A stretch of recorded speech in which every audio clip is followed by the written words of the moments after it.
पाहूया पुढची बातमी।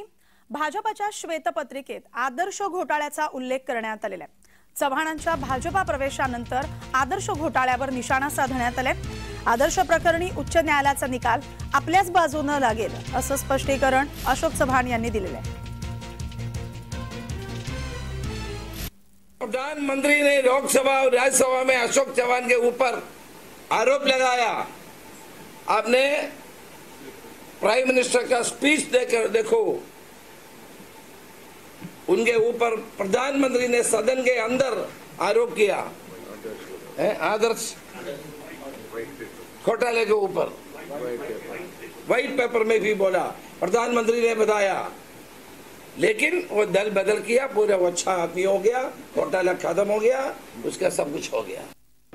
हा प्रश्न हायकोर्टामध्ये आमच्या बाजूने निकाल लागलेला आहे। अपीलमध्ये काही एजन्सीज गेलेल्या आहेत। ठीक आहे, लीगल प्रोसेस जी आहे ती फॉलो होईल, पण हा एक राजनीतिक ऍक्सिडेंट म्हणावा लागेल, मला एवढंच म्हणायचं आहे। आणि आय फेस इनफ ऑफ दॅट। मला वाटतं की फार काही चिंतेचा विषय वाटत नाही।